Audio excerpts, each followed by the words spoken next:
A group of conservative Christian evangelicals have banded together to assail David Barton's work, his credibility, and really, to me, they're questioning everything about David Barton, and it's perplexing to me.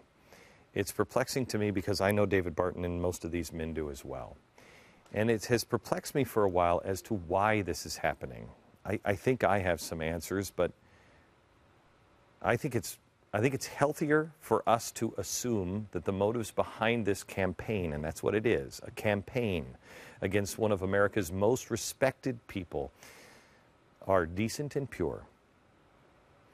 That it is really, truly, their motivation is just a quest for truth and the truth only. That's what we're going to do tonight. I believe that after hearing the specific allegations, most likely you're not going to come to that conclusion. You will feel that there's something else going on. But I want you to watch tonight and arrive at your own decision. Personally, that doesn't matter if there's something else going on. What does matter is, what is the truth? And then let the chips fall where they may. Truth should be our only quest. I've known David for many, many years. David has played a critical role in almost everything that I have done in the last few years. He has been by my side, and he is a wise and generous counsel. I leave out the wise and generous counsel of his wife, Cheryl, much to my shame. She is always there. She is a rock. These two people are the salt of the earth. They are people, as a Christian, you can look at as a man and say, wow, I hope I can be half of that person. He is gentle, kind, and humble, and most importantly, honest. Now, the Southern Poverty Law Center fears David. They say he's a dangerous extremist, and I, think they could unleash a devastating, red, white, and blue shirt fashion trend scare on America, because, boy, when he wears that, that's about as scary as David ever gets. But I have never seen David close-minded.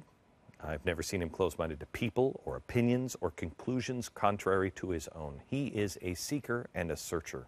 I have never seen him unwilling to learn something new. I have never seen him insist that he is right when the facts demonstrate otherwise. I have been in many rooms with many, many, many people where that is not true. David is not one of those people. If there is a selfish bone in his body, let me tell you, he is the best at hiding that. He is the worst self-promoter of all time.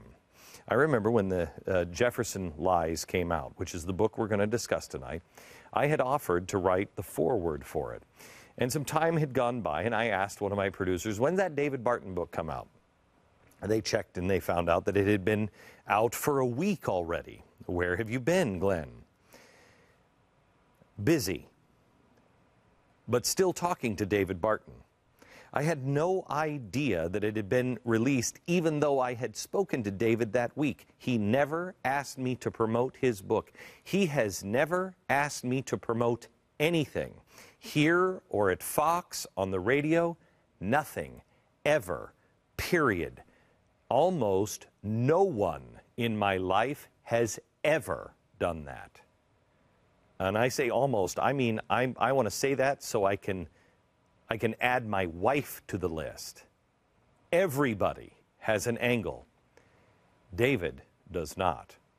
He is a terrible self-promoter, but I think a better way to describe him is he is a selfless servant, which makes him so powerful and, quite frankly, so frightening to so many. There are no ulterior motives going on with David Barton that I have ever seen even a hint of.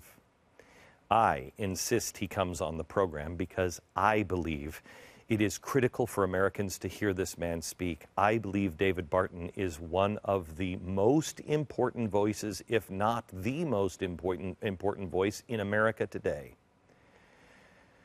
For the next 60 minutes, we're going to let the chips fall where they may, with malice toward none, and charity toward all. We will assume the best of people that have come out and said things.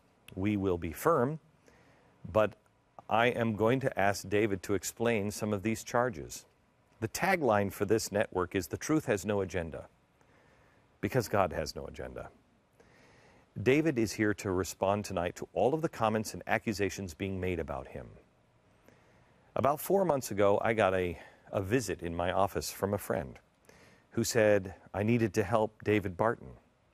I needed to help change David Barton's way because David was so seriously misguided. I was shocked and quite frankly a little uncomfortable because the conversation did not happen with David, it happened with me.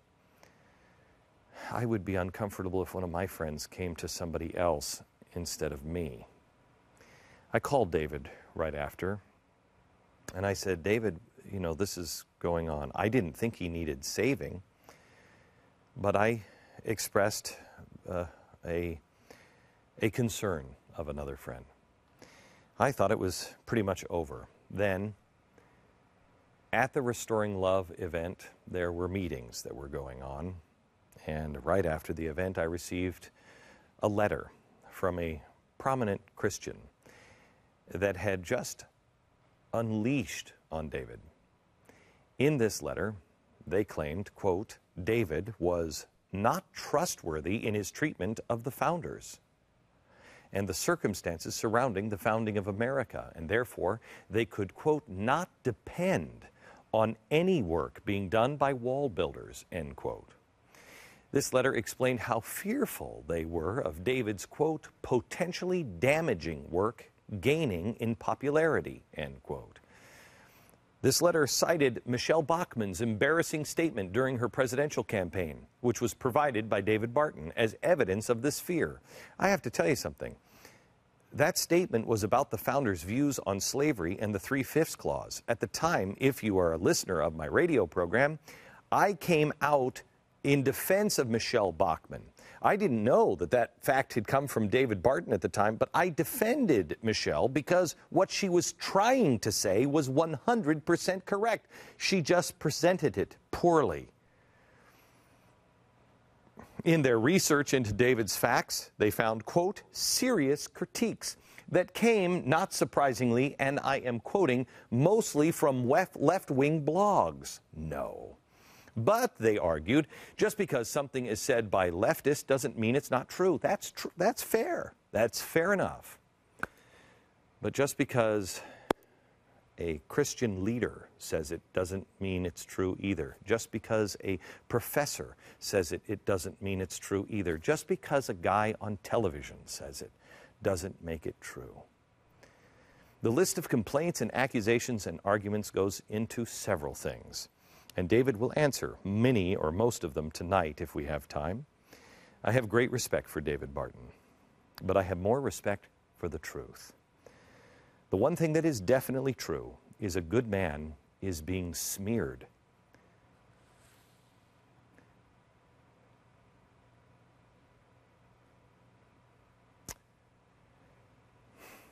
Some things need to be left unsaid.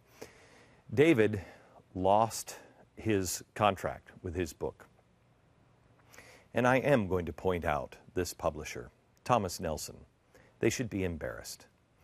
If this book that David wrote is littered with so many errors, how did you not find them? I've been a writer for several years now. I have published, I believe, 10 or 12 New York Times bestsellers. 8 of them are #1. Simon & Schuster combs through every word, every fact. I had 18 researchers on the George Washington book. If Thomas Nelson didn't do the same on David Barton's book, they should go out of business. How can you trust anything that Thomas Nelson puts out if they will just release an important book like this one and they didn't check any of the facts? How could I possibly trust any book from Thomas Nelson? I said on the radio today, with malice toward none, I will not promote another Thomas Nelson book because they either do amazingly shoddy work or They dropped David Barton after being contacted and intimidated by a group of people attacking David. That is no different of an approach than Van Jones and the left when they disagree with someone. They try to silence them. It doesn't matter if you're left or right, Christian or atheist, it doesn't matter. We will not buckle to pressure groups. We live in a country where we can disagree with each other. We're talking about history. Since when was history one way? When? When did we start locking? When did the church start locking people in the tower because they have a different view? Are we really entering the book burning days? And I know a lot of people will say this isn't book burning, but Thomas Nelson, let me ask you, what are you going to do with those books? If you don't burn them, I guess you could recycle them. You could go into a bookstore now, and Thomas Nelson will not allow a bookstore to sell the book written by David Barton. You decide tonight if that's right or wrong. I want you to come to your own conclusion. After you've had a personal chat with a friend of mine, David Barton, as we search for the truth, as Jefferson said himself, question with boldness even the very existence of a God, because if there be one, he must more approve the homage of reason than that of blindfolded fear. I know that sounds a little different than the way I normally quote him, but on tonight's show, I wanted to make sure I got it exactly right, because I'm sure the footnotes of this program are going to be checked. This is what we're going to do tonight. And let the facts and the chips fall where they may.